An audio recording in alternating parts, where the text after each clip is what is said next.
بسم اللہ الرحمن الرحیم۔ ہر انسان آج دوڑ لگائی ہوئی ہے، دوسروں سے آگے بڑھنے کی کوشش کر رہے ہیں۔ ہمیشہ یاد رکھنا، اس اصول کو سمجھ لو کہ اپنے سے اوپر والوں کو نہیں دیکھنا، اپنے سے نیچے والوں کو دیکھنا ہے۔ آج انسان کی یہ دوڑ ہے کہ فلاں نے گاڑی لے لی، میری گاڑی کیوں نہیں؟ فلاں نے کوٹھی بنگلہ لے لیا، بنا لیا، میرا کیوں نہیں؟ ہمیشہ یاد رکھیں کہ جب ہم لوگ اپنے سے اوپر کو دیکھیں گے تو ہمارے اندر مایوسی پھیلے گی، شیطان مایوسی ڈالے گا، اور مایوسی آپ کو معلوم ہے کہ ایمان کو لے جاتی ہے، ایمان زائل ہو جائے گا۔ کبھی بھی اپنے سے اوپر والوں کو نہیں دیکھنا، بلکہ اپنے سے نیچے والوں کو دیکھنا ہے کہ یا اللہ جو تو نے دیا ہے میں اس پہ راضی ہوں۔ دنیا کا مل جانا کامیابی نہیں ہے، ایمان دنیا کے اندر ایمان کا مل جانا کامیابی ہے، مال کا مل جانا کامیابی نہیں ہے، اللہ کی عبادت اور اطاعت کا مل جانا کامیابی ہے۔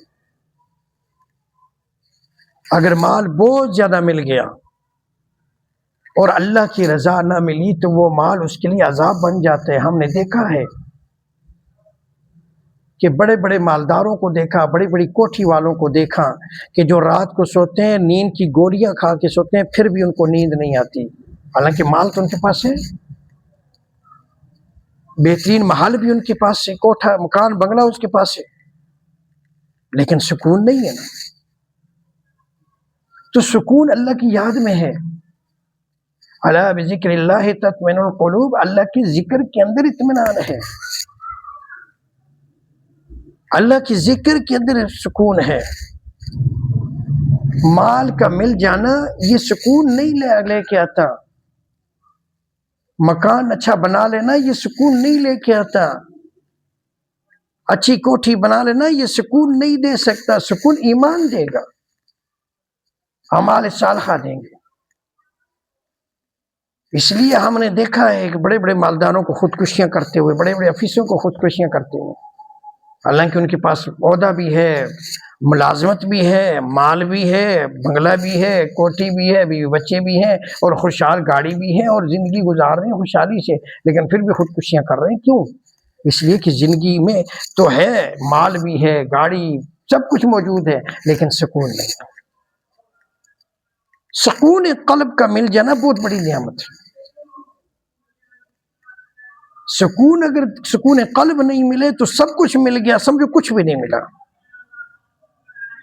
اس لیے میرے بزرگوں اس کا ایک یہ ہے سبب، اور اس کا ایک نچوڑ یہ ہے کہ آپ نے جب بھی کوئی دیکھنا ہے تو اپنے سے نیچے والوں کو دیکھنا ہے۔ ایک اللہ کا ولی جا رہا تھا ظہر کی نماز کے لیے، گرمیوں کا موسم، اور اس کے پاؤں میں جوتا نہیں تھا، تو اس نے جاتے ہوئے شکوہ کر دیا کہ یا اللہ میں تیری نیکی بھی کرتا ہوں، کوشش کرتا ہوں، نمازیں بھی پڑھتا ہوں، سجدے تیرے کرتا ہوں، یا اللہ تو نے مجھے جوتا بھی نہیں دیا۔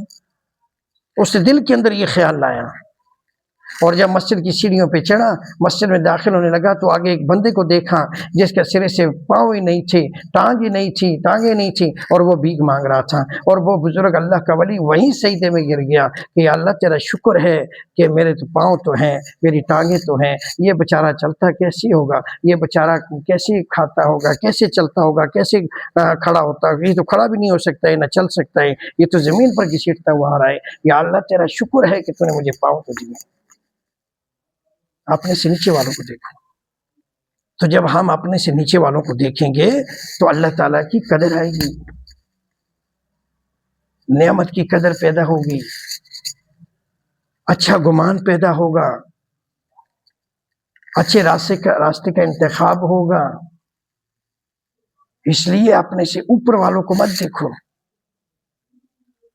بلکہ اپنے سے نیچے والوں کو دیکھو۔ اللہ کے محبوب پیغمبر صلی اللہ علیہ وسلم کیا فرماتے ہیں؟ اگر میں چاہوں اللہ سے مانگوں تو اللہ میرے لیے اور پہاڑ جو ہے یہ سارا سونا بنا دے، لیکن میں نے اللہ سے عرض کیا کہ یا اللہ مجھے ایک دن دے اور 2 دن میں فاقے میں رہے۔ تاکہ تجھے یاد کروں۔ تو اس لیے میرے بزرگوں، میرے بھائیوں، جب انسان پر کوئی مشکل پڑتی ہے اور جب انسان پر کوئی مشکل گھڑی آتی ہے تو اللہ یاد آتا ہے، اللہ کی بندگی، اللہ کی اطاعت میں اس کو لذت آتی ہے۔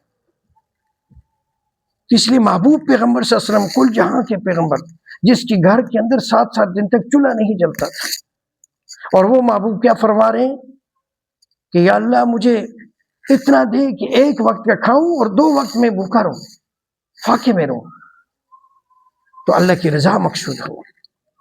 تو میرے بزرگوں، میرے بھائیوں، آج یہی ہے، اگر آپ دلوں کو اطمینان چاہتے ہیں، دلوں کو سکون لانا چاہتے ہیں، دلوں کو اپنے کو پر کرنا چاہتے ہیں، تو اس پر کیا کرنا پڑے گا؟